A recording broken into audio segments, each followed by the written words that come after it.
cracking. Okay, so we're live. Welcome back to the Magicminds podcast. I'm Matt Burke. You're watching and listening to the Liberties #1 podcast. You up the Liberties, you up the flats. On the show today, I am joined by Glen Murphy. Glen, what is the crack, pal? Hey, man, how are you keeping? Just happy to be on, man. And yeah, looking forward to chatting and getting a few good messages out there with people. I'm loving it. I'm just going to say before we start, buongiorno.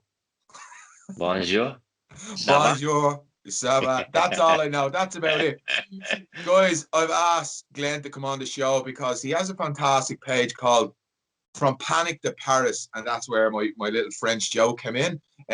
He openly talks about, having anxiety, having panic attacks, experienced them for so many years, and he's going to share his story, whereas, I too suffer with panic and anxiety as well. And the good thing and what I love about Glen is that he's sharing his experience, he's sharing his honesty.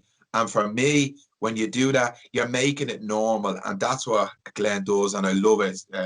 Glen, it's deadly to have you on the show, man. Thanks very much, Matt. And as you said, you're making it normal. It is normal. We're human beings, Matt, we're going to go through these things in life, ups and downs. People die, people get ill. We're going to experience very stressful times in life, Matt, you know what I mean? And again, it's normal. There's nothing wrong with you. I want to say specifically for people with panic disorder, and we'll get into agoraphobia a bit later on. Maybe a lot of listeners aren't familiar with that. Maybe some are. But I want this to hit home to people who are struggling with panic attacks, anxiety attacks, stuff like that, Matt. I want to let them know that you're not suffering with a severe mental illness here. You're suffering from a behavioural condition. Your behaviours have got you stuck into this pattern of avoidance, afraid to get on trains, buses, afraid to leave your house, stuff like that. It's about your behaviours. It's the panic is so severe in our body, the symptoms it creates, that you think you're having a heart attack, you think you're dying, you think you're losing your mind and flipping out. And I just want to bring that normality towards it. And that's how I've recovered. When I figured out exactly what anxiety was, I chased my tail. I had this for 10 years, man. 10 long years suffering with this. I overcame it 3 years ago, and I'm living a life I never dreamed of. I never expected to be, like, as I said, panic to Paris. Basically, why I have that name is because from 10 years suffering with anxiety disorder, almost housebound, afraid to leave my house, to then moving over to Paris. It's insane. Like, I never would have believed it. But we'll get into that more in depth when we go into a couple of minutes now when we're talking about more recovery story. But I love that. Go on. I love that analogy. I love that the way he's going from panic to Paris, like from panic. Because when you're in, and I know what it's like to be engulfed by panic, you feel like you're trapped, you're locked in, you just, there's no tomorrow, it's just awful. It's a horrible experience. And then to think you can go from that to Paris, they're like a million universe away. Like, so I absolutely love that. I think it's savage. And like, Matt, lived it for many, many years. Couldn't get on a bus, couldn't get on a train. How am I here in Paris? What did I do? It's, and I have my page on Instagram, From Panic to Paris, and I have all the videos there, how I done it, what mindset I had to change around it. Because growing up, when I had my first panic attack 10 years ago, no, probably 13 years ago now, when I was 18 years of age, and I had my first full-blown panic attack in Lanzarote with an ex-girlfriend. I didn't know what happened to me. I thought I was losing my mind. I thought I was having a heart attack. And I was only 18 years of age. When I come back then, man, like, all the topic around anxiety and panic, like panic attack, those words, attack. There's nothing attacking you. It's adrenaline. There's nothing to be fearful of. The whole, everything around panic attacks, anxiety attacks, that's fear, isn't it? Fear. But there's nothing to fear. I had these for 10 years. What you said there, attack, that's it, isn't it? It's like, it's the language around it. It's that association, like it's an attack, like it's an external force that we've no control over. Exactly. All it is adrenaline. That's what anxiety and panic is. It's adrenaline. But it just goes to the real limit of stress, not to take away how horrible they are. But when I started to change the terminology around like panic, attack, I was like, no, this is adrenaline. It's going to come up, and it's going to have thoughts and feelings, and it's going to come down. There's anxiety and adrenaline, it goes up and it always comes down. You can't be stuck on that all your life, and I had panic attacks, and there I go again, panic attack. I had adrenaline surges. That's what I called them. I don't call them panic attacks. I call them adrenaline surges, and I've had many of them. Almost every day for years. I had them. Afraid to go places. Afraid that I'll get into agoraphobia a bit later for people who don't know what it means. Yeah. Agoraphobia, Matt, is what I eventually then I started off with a panic attack, then just generalized anxiety disorder after that, just a feeling of apprehension, on edge, scared. I know that. Then, that's generalized anxiety disorder where you're constantly on edge. And then I moved on to chronic anxiety disorder, and then I moved on to panic disorder and agoraphobia. Agoraphobia is always the last stage. It's when you start to avoid life, man. When you become so caught up in yourself and you feel so alone and you can't get on buses and trains, you don't want to drive your car, you don't want to get in cars. The last years of that, I had agoraphobia, and what I want to explain to what people listening is, if they don't know what agoraphobia is, I was talking to a friend of mine today and I was explaining agoraphobia. Do you know what he thought it was? When you're aggro. And it was is brilliant. He from Dublin, is he? He is indeed, yeah. He's from Dublin. And he thought it was aggro, He's a great friend of mine. Probably from Ballybrack. He's probably from Kilbarrack or something, is he?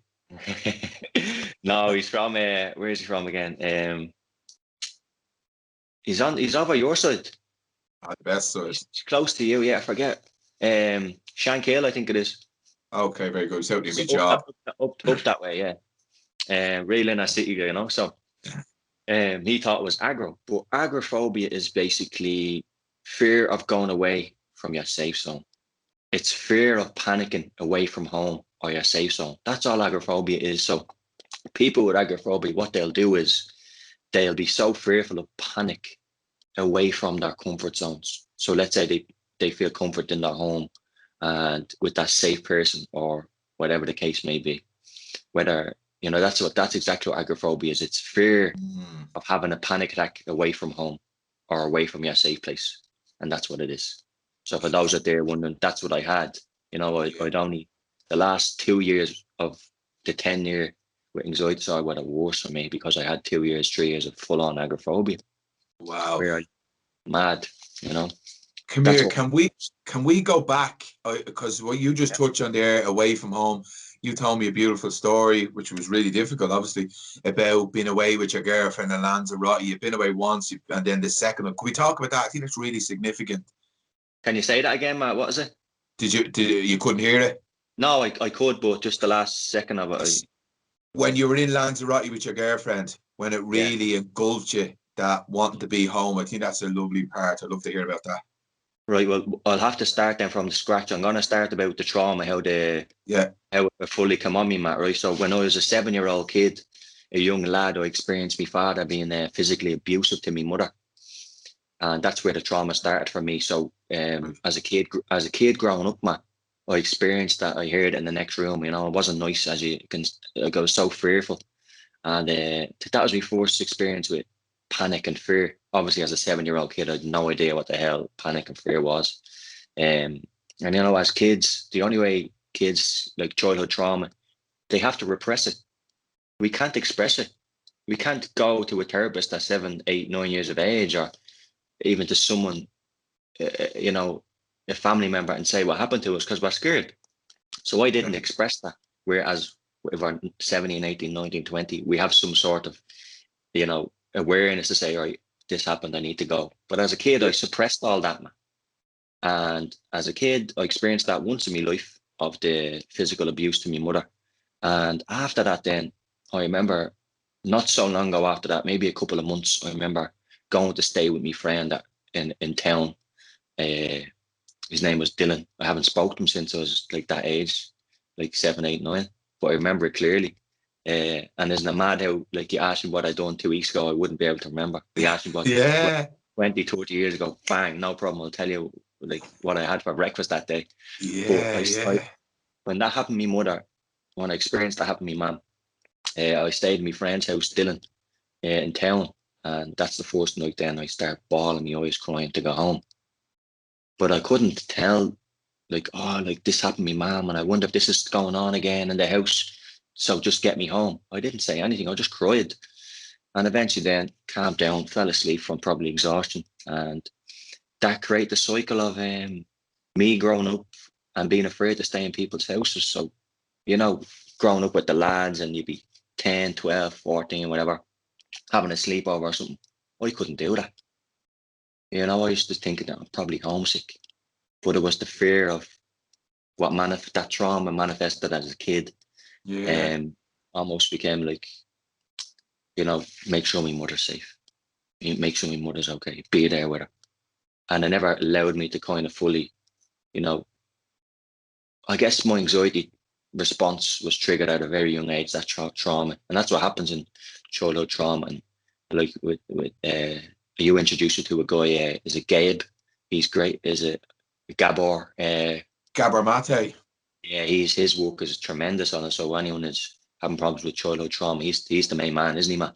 Yeah, him, and like talks about attachment theories, attachment and addictions, and ADD and children and adults through childhood trauma. Another one is Bowlby on attachment. Yeah, childhood trauma is, I believe, Glenn, is one of the greatest epidemics of my lifetime. But it's not spoken about as much. You know, it's not recognized as much. It's huge.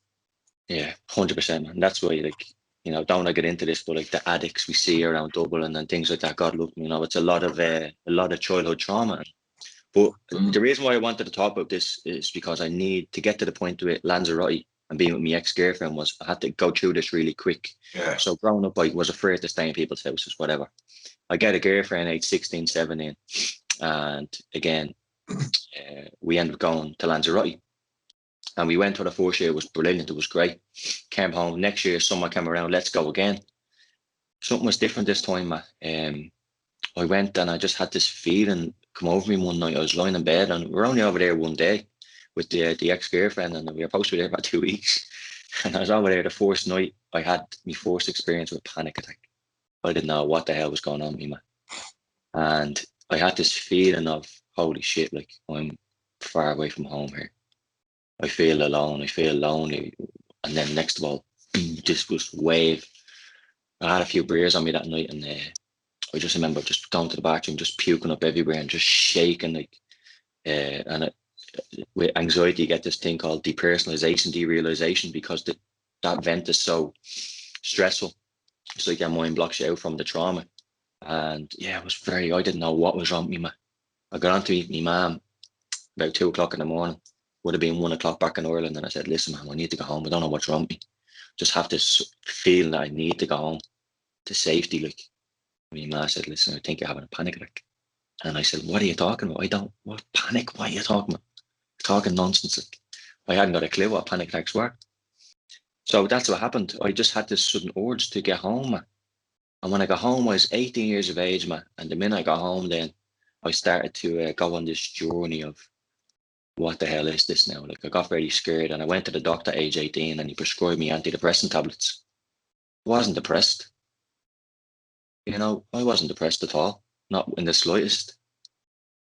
And I was handed antidepressants at age 18. I think I was on it for like a year and a half. Don't know if they worked or not, but that was.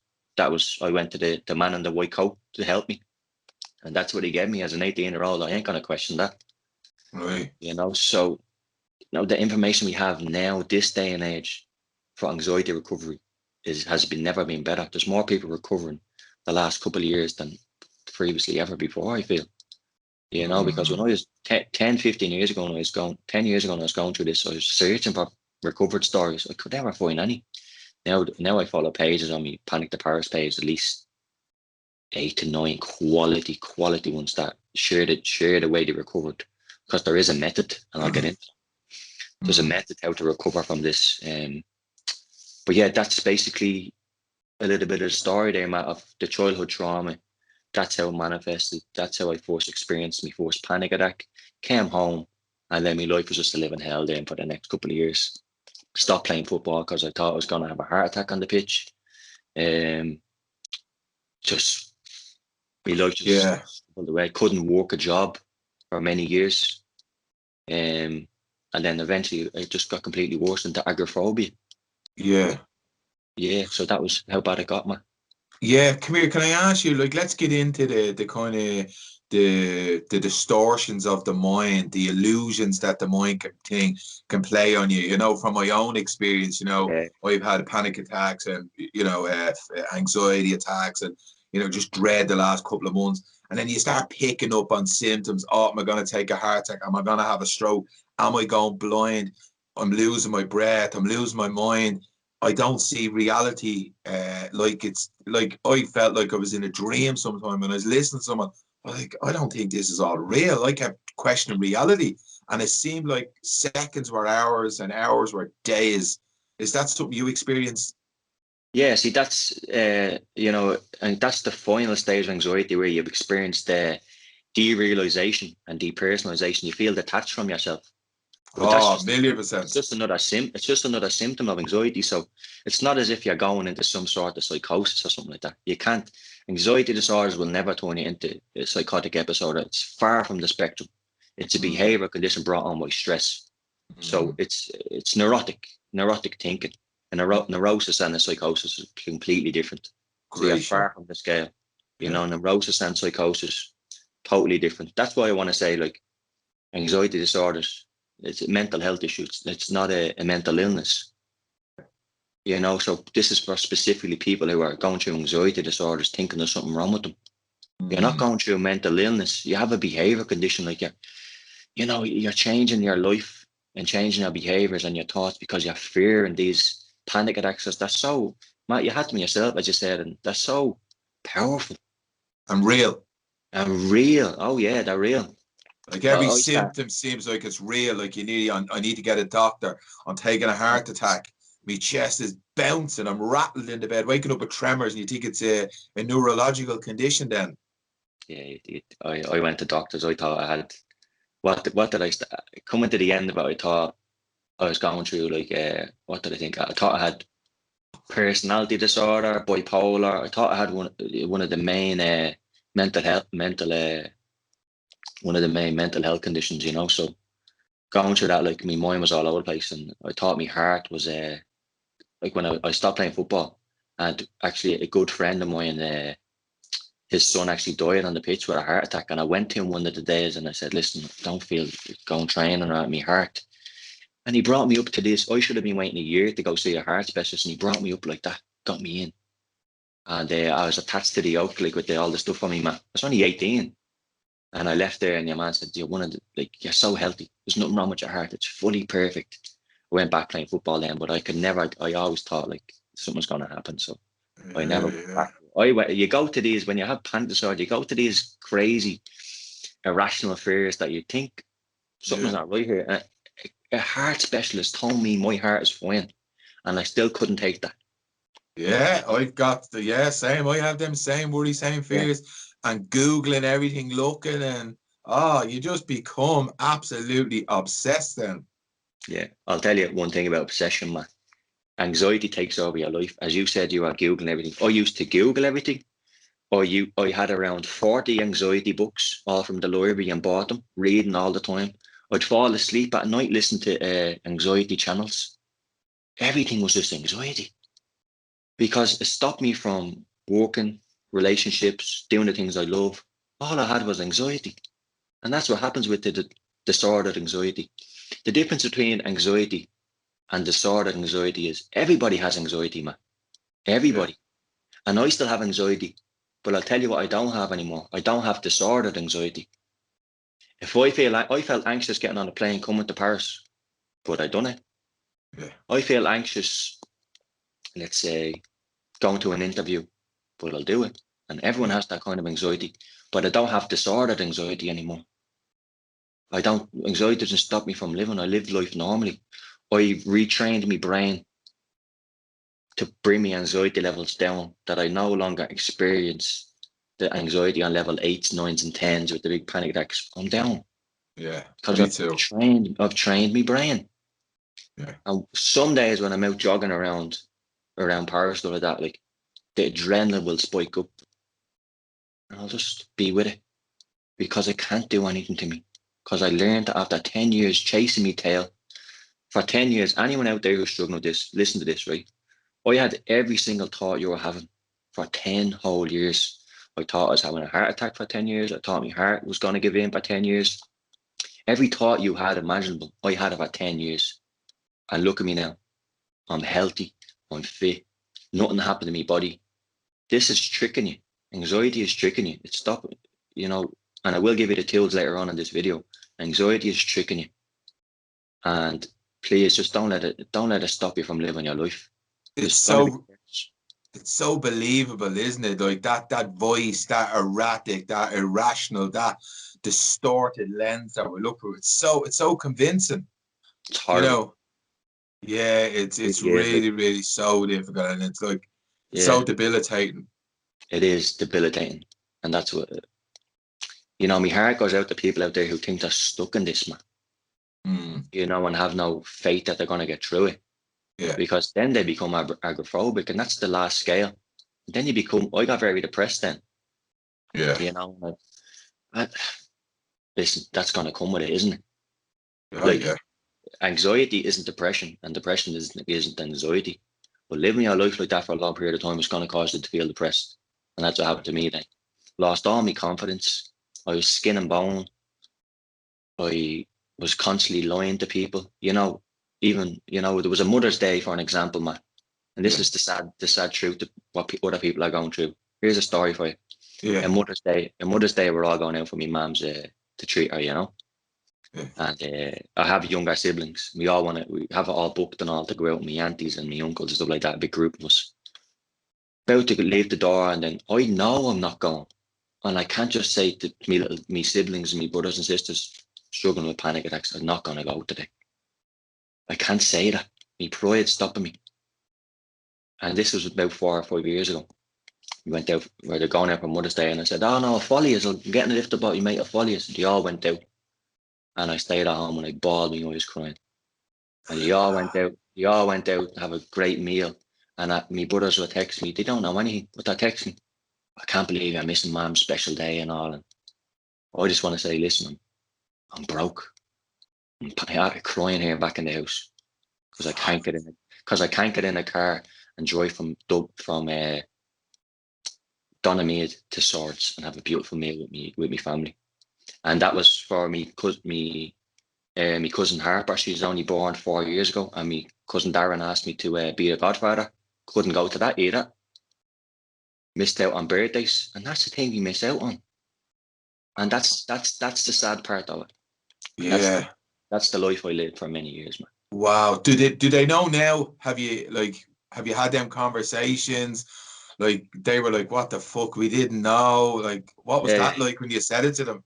Yeah, well, the age they are, man. It's like having they're more than siblings to me, my father left at age 17 when I was 17, so they were very small. My brother would have been 6, my other brother would have been 12 and stuff like that. So I was very protective of them, you know what I mean? And they would have looked up to you. Yeah. Fuck. It's the weakness, the man thing, Yeah. I'll tell you a story in a second. Yeah, that's unreal. And you got that then on top of the shit that you're going through. They look up to me. They need me. I'm that big brother. And I'm here crying like a little baby, weak, broken. Oh, man, Jesus, brother. Fair play. That's the thing. For males out there and fathers and stuff like that. And, I don't care who we are. Like, if you're bleeding Arnold Schwarzenegger, Conor McGregor, these bleeding hard men. If show panic disorder at them, they turn into little babies, I guarantee you that. Yeah, give them a dose of panic disorder. Give them that for a year or two, and I'll tell you. You want to be strong. You want to be very strong to overcome something like that. And that's where a lot of my strength comes from now. If I can overcome 10 years of that and go from housebound to now living in Paris, that's insane. And that's I want to take this channel to a next level with me Panic to Paris, and I want to, become an anxiety coach and help people get through it. And that's what I'm on now, Matt. Did you want to say something that would take you back to? It's just I want to first of all I want to say, and something just remind me of today. I work in the National Rehab and I work with adults with acquired brain injury, and I'm always saying to them, we are the therapists, we help you out, but nothing will help you as much as sharing an experience with another person that has experienced brain injury. Like, we get past trainees in to talk about their experience, and the present trainees that are only going through now, they gain so much from that. Like, the stuff we know as therapists is textbook, but what you're doing and other patients are doing, and we're sharing the story, is making it what would you say, accessible to them. It's like, yeah, I get it. You look like me. You sound like me. You're going through, or I'm going through. That's the same with brain injury. I'm not disrespectful to the therapist, but Yeah. you know, you're sharing your story from your lived experience, and it's so valuable. And that's why I love the work you're doing and the page that you have. It's so important, and I think that's where the real learning comes from. Okay, you've survived it. How did you get through? What was your life? Because you sound and look like me. You're just one of the lads. Do you know what I mean? Exactly, man. Yeah. And the biggest thing with me is, see the way I'm talking about the vulnerability there. I used to be afraid to talk about that for years, so I didn't want anyone to know. And when I started to just accept that and express myself, then like, that's a real man. Whatever you call a man, that's, you know, to accept that, like, and even people look at me now like and think like, oh, he's healed and that, and I'm still a human being. I still go through stressful times. There's nothing. It's not perfect, you know. But I have a way to overcome it, and I overcame disordered anxiety, and that's a story I can share. And the funny thing is, man, as you're saying there about, like, I think a therapist and a doctor can only do so much. Do you know who helped me? A man that recovered from anxiety disorder. He's the one that helped me. And he told me, I didn't believe him. I said, I just don't believe that jogging can cure me anxiety. You know, and I started to do these little tests on myself, like, I jogged. This is how I fully recovered, man. Fully recovered. Like, I went from 10 years of disordered anxiety to recovering in 4 months, and then getting on a plane for the first time in 10 years and coming to Paris in 4 months. And that is just incredible. And I'll tell you exactly how I done it. Dude, I'd love to know. Share that story. It's deadly. So there's a man that, Sean, his name is Sean Rooney, and he became almost like a mentor for me. And he lived on my road. I never met him before because he's only home. He traveled all his life. He's about 46, 47. And he traveled all his life. And he came home to take care of his 2 elderly parents on my road. I always see him jogging and in the gym. And I got talking to him one of the days, and we just got chatting. And I told him, like, my struggles, and he said that he had it as well. And I was like, I can't believe that. Because I always say, I stopped and was like, how come you're always jogging and stuff like that? And, you know, and as conversations go, we keep crossing paths, then we got friendlier with each other and more open. And I became really good friends with this person. And he told me the way out is jogging. And I just couldn't believe that. He told me for 1 year he was telling me this, and I never went on one jog. Just wouldn't believe it, you know. Just sounds sounds just too good to be true. Too good to be true. And I just thought, like, I'll sit back for another. I'm okay. I'm doing okay. I'll sit back for a while, and this will magically disappear. Yeah, good luck with that. You know? Yeah. It doesn't magically disappear. I'll tell you that for one thing. Fuck. So here's what I done, man. I started to jog, and then he became like a really proper mentor to me. Like, I'd call him and most days, and I'll say, oh, I'm after doing 2K, and he'd always say, not good enough. And I'd be saying, like, I never had anyone speak to me like that before. He said, no, you have to do 15K. So I can't jog 15K. I'm afraid to go away from my house, Sean. You don't understand. Oh, come out with me. I'll bring you through it. So he started organising. I was jogging because I still had the agoraphobia. And I was jogging 2 bleeding kilometres away from my house, thinking I was great. You were doing the lockdown back there, were you? Yeah, I was in lockdown for 10 years, man. Anyway, I was doing that, like, and that's where I get into it. Like, there's difference with exercising. Like, if I'm telling people to overcome that anxiety through jogging, you won't overcome it by jogging 2K. So I'll get into it. First night, then every day he texts me, right, up ready in the morning, 7 o'clock, and then I text him at like 3 o'clock in the morning, fucking shitting. I can't sleep and all. I'm not going in the morning. Don't knock into me. You know, and I do that for like a week or two, and then he'd still be like persistent with me, like, you have to overcome it by jogging. So one of the days I coughed up the courage and said, fuck it. I had enough of this, man.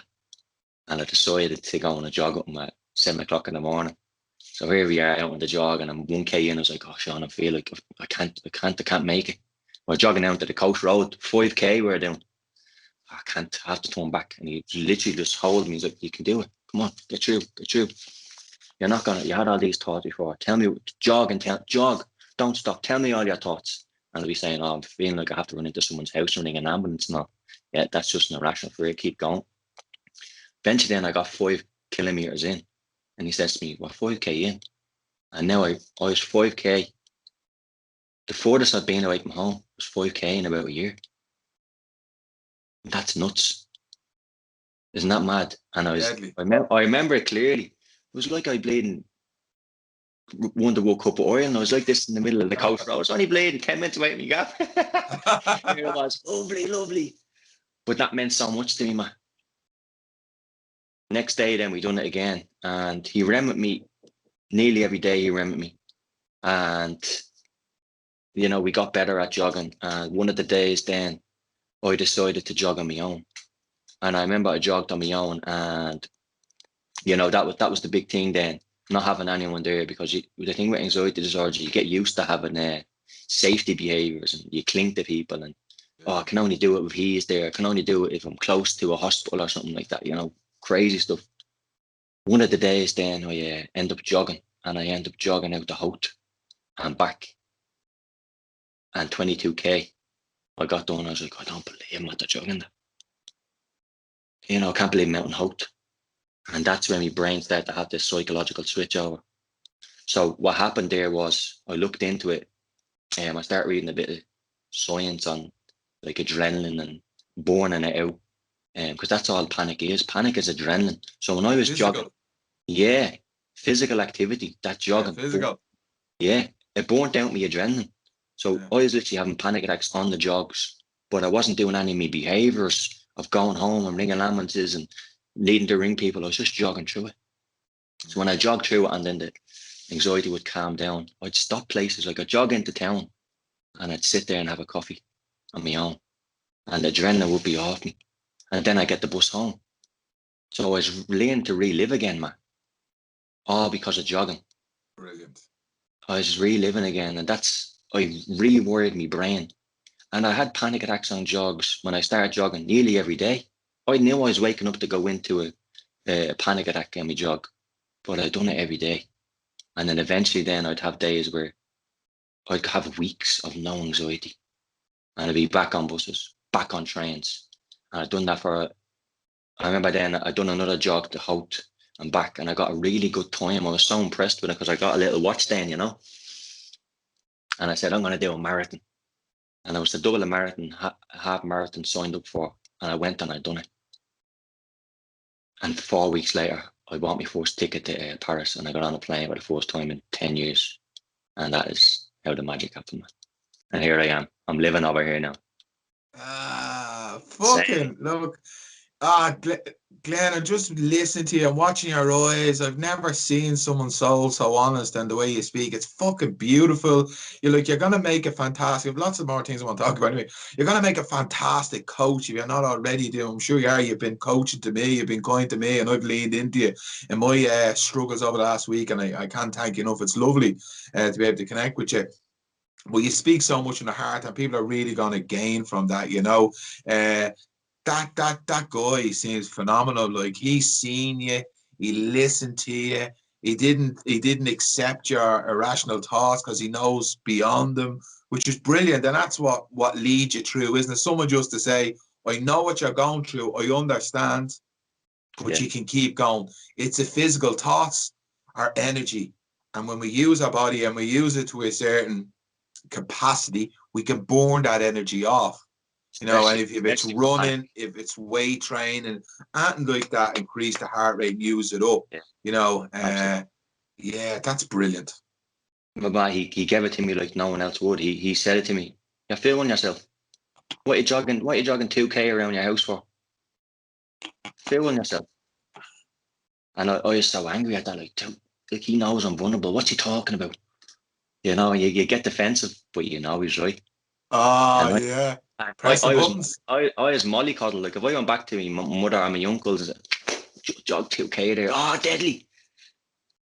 Jog 2K around the house there. Like, got a good time. And they mollycoddle you, you know. We just gave it to me. Not good enough. You'd be stuck in that cycle for another 10 years, he tell me. Yeah. Like he's giving you like, and this wasn't against you. This is not against the Bears, not because he knows how this condition works. He knows the blueprint to get out of it. You know, and you'll find your way, but this is a system. You know, where your family will always look out for you. You know, it's just innate in us. You know, they want to protect you. It's not a great thing when you're struggling like that. You know, you can get locked into your house. You get locked. I found myself in this period that I went through that I wanted to pull away from people. I wanted to stop texting. I wanted to stop talking about it. And there was just this inner knowing going, no, do the opposite to this, do the opposite. I've never seen as many people. I've never done as much thing. I was going down to my Mars. I fell apart to my Mars. But I wanted to be here. I didn't want to leave the house. I didn't want to text anyone. I had to just say, no, fuck that. I'm not listening to this. Even when I was getting suicidal thoughts, I was like, no, I'm getting out of here, you know? Yeah, as you touch on that, when I got really bad, I started to have these irrational thoughts. I started to think, this is me 9th year in it now. 9 years living with this, and I started to have these thoughts, what if I kill myself? I would never do that. And I didn't want to do it at the time. And I'd always say, like, it's going to a CBT therapist at the time, and I'd be telling her, I said, I'm having these thoughts and they're really scaring me. She was like, what thoughts are you having? I said, I'm thinking to myself, like, what if I kill myself? And she was so great. She was like, Glenn, they're just irrational thoughts. I know you won't do that. She said, I treat people like this all the time. And I know by looking at you and speaking to you that you won't do that. And even you having that thought, I know you won't. And she was so safe with that, like, you know what I mean? And then it made me feel reassured that, like, it's just irrational thoughts. Because I didn't want to do it. No. I was having a thought, what if something in my brain triggers and I do it? Well, I always had visuals. I rang the doctor and said, look, I'm struggling with anxiety. So I'll put you on these. I said, I want tablets. He said, these are just like diazepam. They're called Ativan. And I took a half of one. And I started getting suicidal thoughts. I started visualizing myself hanging out on my pull-up bar, putting a knife through my chest. And I was like, started crying because I could see pictures of my kids and my family and friends. Yeah. I was lying on the floor crying, and I jumped up and I said, this is not me. So I ran down to my Ma's and I said, Ma, I'm having suicidal thoughts. I said, bro, I don't want to die. I said, they're just coming into my mind. So she was brilliant with me. But again, they were irrational thoughts. They were just, meds have side effects like that. You know, that's the thing about like taking meds for panic attacks. I'm not telling people not to do it, but they come at a price, because I felt calm, sort of up here, but under here I was panicking like fuck. It was like a frozen glass of ice, frozen at the top and then shaking at the bottom. Yeah, man, that's what, you know, that's the side effects of things, you know, man. And yeah, you know, with the rational thoughts, there's probably people out there experiencing right now, and just give a little message for them, you know, that just these thoughts are just thoughts. You know, you can't control your thoughts. And although you're having crazy thoughts, it doesn't mean anything got to do with your personality or who you are. You're just having thoughts. Maybe I'm going through some stress at the moment.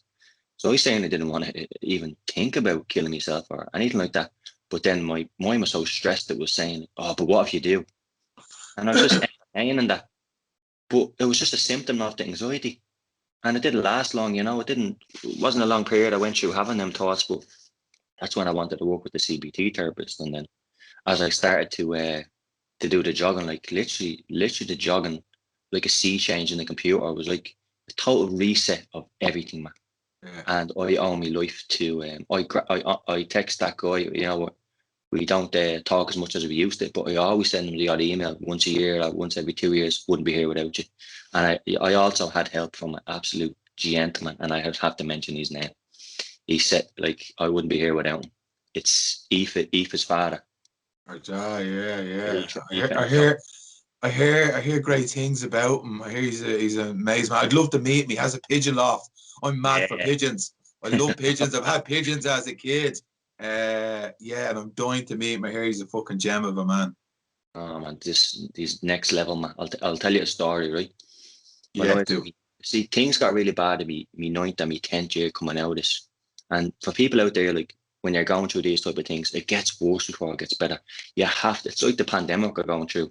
things would have to get worse, and then eventually brighter days will come. So what's happening is, what happened with me was the last 9 or 10 years, or the 9th year and the 10th year, bleeding ring an ambulance to my house, wasn't it? Yeah, for panic attacks. I was like, oh, I can't calm down, and they ring an ambulance, and I'd go up there for a break. I'd go up to the hospital and just be sitting there like an A&E, and I wouldn't have panic then. I'd be like, at least I'm getting a break from it. One of the nights I slept in there, I fell asleep, and I woke up the next morning, and I just couldn't stop crying for like 2 hours straight. And then I ring Aoife's father, Ollie. I only woke him up out of bed about 7:30. Where are you? He says. I said, I'm up in Beaumont. Wait there. In his car, flies up to me, gets me in the car, drives me back to his place, makes me a cup of tea and toast. Cup of tea and toast. Come on, Ollie. You know, but it wasn't that. He understood me. He understood me. He had a few troubles himself, you know. Yeah. As we all did, we're all humans. Of course. He was my rock. What he done was, I didn't sleep for 2 days, man.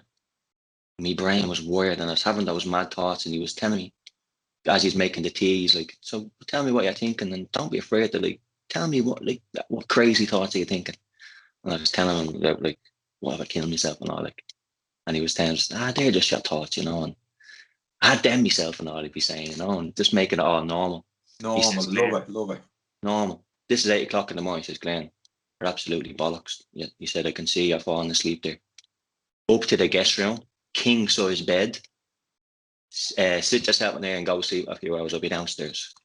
Here I am, wrapped up, felt so reassured that I had someone who understood, and I slept like a baby. And woke up, like, that's what he was, like a father to me. Still to this day. I'm only there ringing him a few days ago. We lost the horse racing, and I'm at the selling, is it Belchamp or Matchamp or something, the horse racing in France. There's a beautiful place there, and I sent a video of it. Ring him every day, you know, and he's promising me being my best man at my wedding and all. So really, what a legend. He's a legend. Well, who would do that for someone? It's just lovely, isn't it? But as you said, when you're struggling like he has, maybe have his struggles, you can see in other people. You know, it's as Leonard Cohen said, it's the cracks that lets the light in.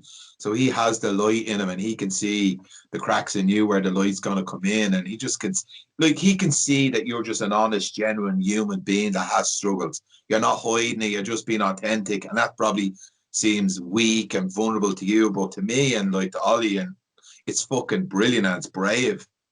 Yeah, man, honest to God, like I'd on bad days where my last year struggling with it, having them crazy thoughts, and I'd cycle down to him, and there for 5-6 hours, like, you know, just having cups of tea, and he'd make dinner, I'd be having dinner with him, and jump in the car and go down to the pigeon loft and all, and breaking me day up. And he'd ask me, like, how are you feeling now? You know, you're gonna be grand. And he'd always he'd be saying, Glen, there's nothing wrong with you. You are healthy. You are well. And tell yourself that. Go home and look in the mirror and say, I'm healthy. I'm well. He's just cool. Deadly. What a cool fella. You can't explain. You have to feel his nature. You know, you have to be with him in his energy. And by talking about Sean, who helped me through that, there was no way I wasn't going to speak about Ollie. Yeah. Those two people really helped me. Ollie was the main man, you know. Ollie always, you know, he's like a father to me and still is to this day, and I'll do anything for him, you know. And then Sean, me and Sean drifted apart. It was like he was there to teach me what I needed at the time, and that was that. So that's really my story, man. Can I ask a question? Yeah, absolutely. I'm going to ask. You had the experience. I know you talked about your childhood and the difficult seeing your father hitting your mom. What was the conversation like with having your mom about that? Did you speak about that, and your brothers? How did that go? Could I ask about that? Absolutely, Matt. Great question. And I kind of skipped past it. Yeah. When I was doing it. So when I got home from Lanzarote that time, I didn't know if did I really experience that happen as a kid? I had to ask my mum about this. Right. And that's a difficult question. So I said to my mum that morning, I said, Mum, walk over the shop and I want to ask you a personal question. So I stopped her in the middle of the park. I was 18 years of age, and I said, Mum, I need to know something. I said, did my dad ever hit you? And my mum said, what are you talking about? I was like, please, I need to know. I said, I think this is why I came home from holiday. I think all them years, like I remember that years ago. I think that's why I came home, because I had this urge to come back to you. And I used to always have that as a kid. My mom says, Glenn, yeah, he did. He said, but it only happened once ever. It was a long time ago. So if I see him now, I'd fucking kill him, you know? But, you know, but things happen. Like my mom had me when she was 16 years of age. She was a kid having a kid. So when that traumatic experience happened to me when I was 7, my mum and dad were 21, 22. So 16, 17, 18, 19, 20. Yeah, around 22 years of age they were when my dad was physically abusive to me, man. So they weren't grown adults, they were kids making mistakes. I wasn't a mistake, by the way. But you I know, loved the way you did that. I wasn't a mistake, though. Kill bastard. They were kids having kids, man. Yeah, And yeah. I fully, that's okay. Like, there's people out there who are having cancers and they've lost kids. And I'm going to get into people's journey of life. People out there who have cancers, have lost kids. And my thing to overcome was anxiety disorder. You know, and that people have their journeys, man. Mine was to overcome anxiety disorder, whether that happened from childhood trauma or it happened from any other way. That was my journey. And you know what, man?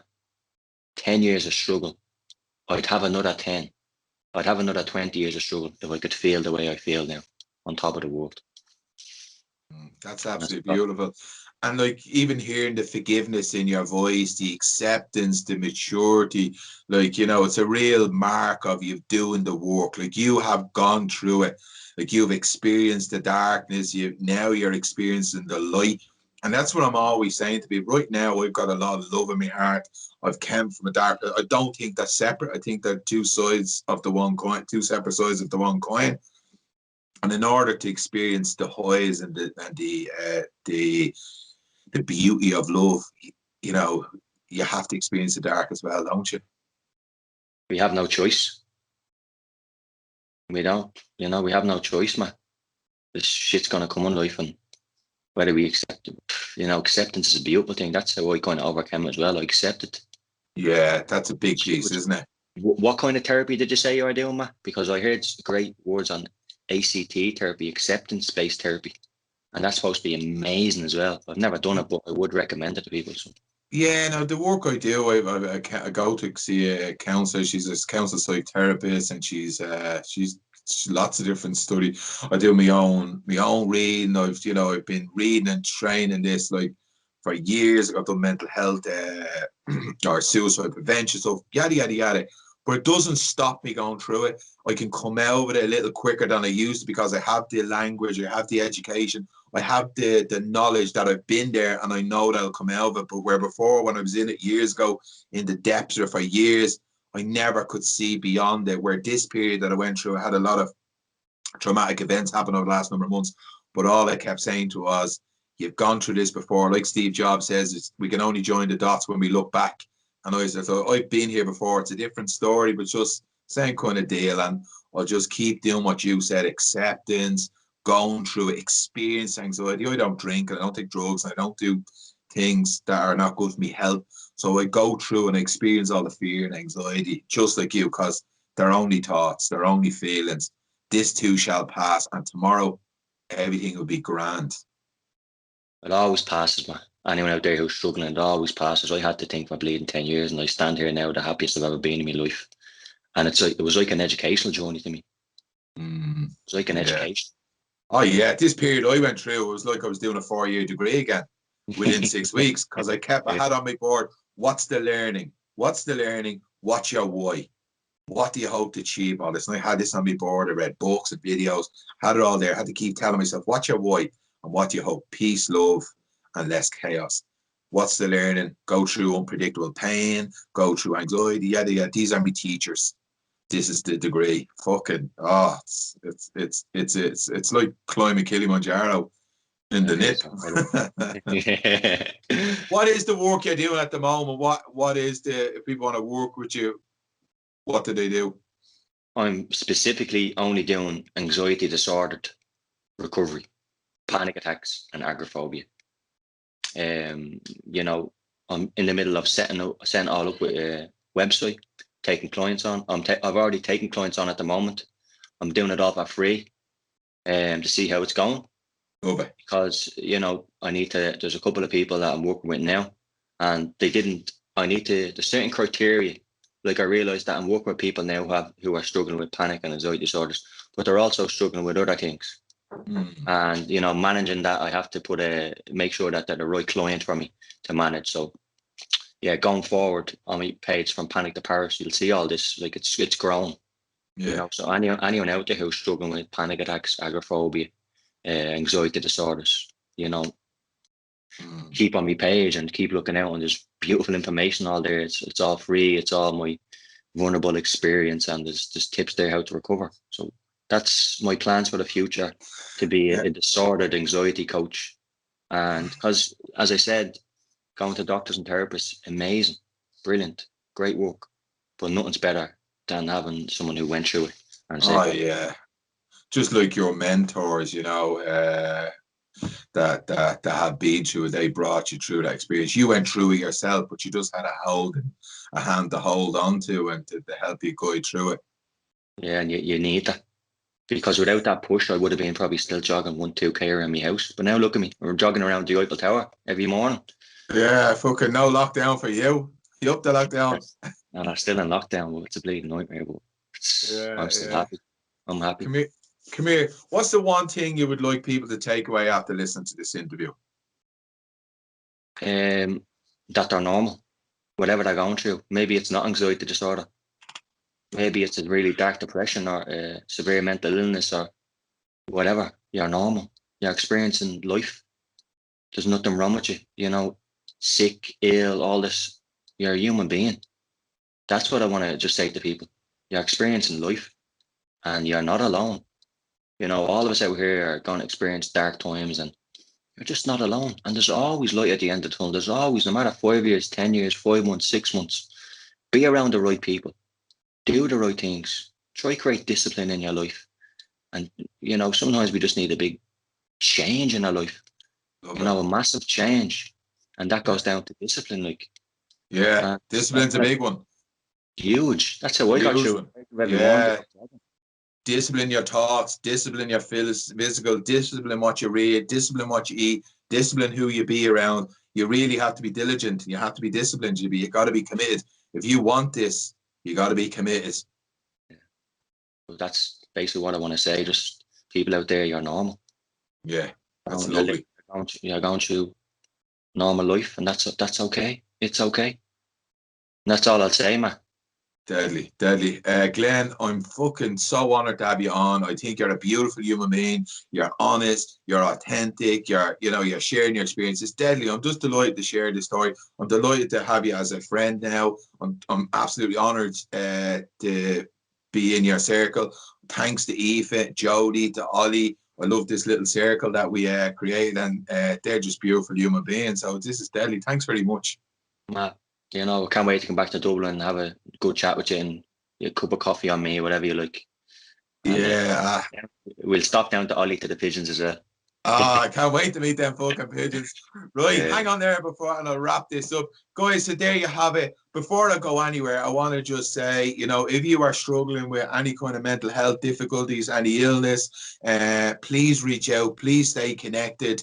As Glen said, do all the right things. Look after yourself, nutritious, stay connected to family, friends, use creativity, speak to professionals, speak to your family and friends, whoever you need to. Get in contact with us if we can help. If anything come up here today that triggered you, give me a shout, myself or Andy or Glen on his page, From Panic to Paris. We'll put you into contact with the right professionals or the likes of Glen, wherever your condition may be. Don't be alone. I want to thank Noel Riley from Rooney Media Graphics, Andy from Liberty Media Hub, the two girls, Lisa and Sandra Callagher from Shannon's Hope Line, and the boys from Liberty Soup Run. Thanks very much to all the listeners. Thanks very much for all your support and your feedback. Please be kind and gentle with yourself, and mind your little self. And you're kind and gentle to yourself, you see the world a little bit different. So mind your little self. Share this with family and friends. Really appreciate your support. Thanks very much, Glenn. Thanks a lot. See you later, pal. Matt, legend. Thanks so much, man. Appreciate it.